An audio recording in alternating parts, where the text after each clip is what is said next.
MotorWeek is made possible by Lucas Oil, Auto Value and Bumper to Bumper, and TireRack.com. Lucky numbers are a familiar superstition, and if you're a manufacturer of luxury cars, your lucky number these days is 6, as in 6 cylinders.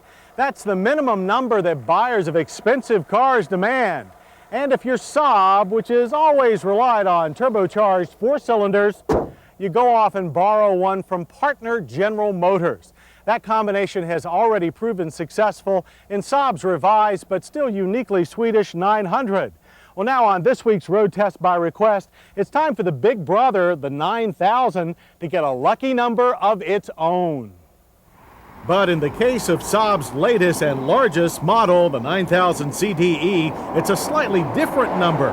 Where last year's 900 packed a 2.5-liter V6, the 9000 boasts an enlarged 3-liter unit. 6 cylinders and 4 cams now produce 210 horsepower and 200 pound-feet of torque.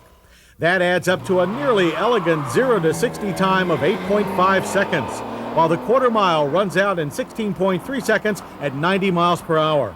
Power does come on gradually, surges ahead at 3,000 RPM, then smoothly builds to 5,800 RPM before tapering off, and reaches the front wheels through a single transmission choice, a slick 4-speed automatic that's tied to a standard traction control system.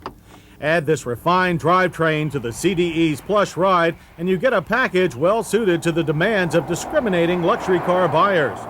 The combination of McPherson struts in front and Saab's familiar rigid beam axle in the rear isn't exactly the cutting edge of suspension design, but stiffer springs and new shocks give the CDE a feel akin to the most sophisticated competitors. Unless, of course, you toss it too hard into a corner, such as the challenging corners of Georgia's Roebling Road Raceway. Driven in hard sporting mode, the CDE exhibited heavy front-end push and lacked that taut feel of German competitors. Still, grip from the 15-inch all-season Michelins exceeded expectations, and the plentiful steering feedback kept our drivers well up on every corner, as did the feel of the standard anti-lock brakes. 123 feet from 60 was our average stopping distance. A firm pedal, excellent stability, and modest ABS pulsation gave us a lot of confidence. Returning to the open road, we enjoyed the quiet of the 9000 CDE's well-insulated cabin, only 67 decibels at 60 miles per hour, while fuel mileage averaged a very good 24 miles per gallon. By the way, the EPA estimates 18 in the city and 27 on the highway.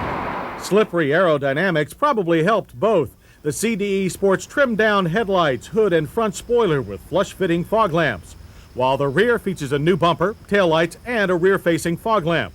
The superbly equipped interior that it all surrounds has a more straightforward layout than the new 900s, and with 117 cubic feet of space, these are definitely family-sized quarters.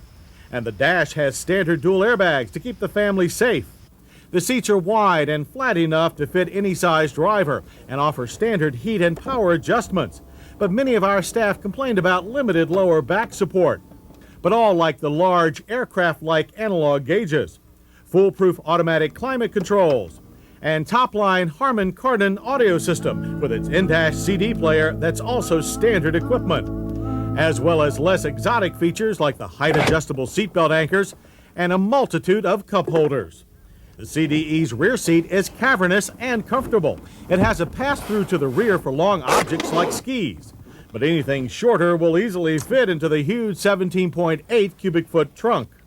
And while European luxury cars usually do cost big money, the 9000 CDE's price of $39,465 is no exception. This latest Saab is so superbly equipped that we'd almost call it a bargain. And it's that very high level of standard equipment that leads our list of hits. That's followed by its Velvet V6 drivetrain, a roomy, user-friendly interior, smooth ride, and handsome sheet metal. Misses are the less secure feel when driven hard and poor lower back support from the front bucket seats. But even with a few quirks, the 9000 CDE is still the strongest mainstream luxury competitor that Saab has ever released. Total it up, 6 cylinders and dozens of standard features for fewer dollars than many competitors. Lucky or not, these numbers don't lie and should add up to a bigger market share for Saab.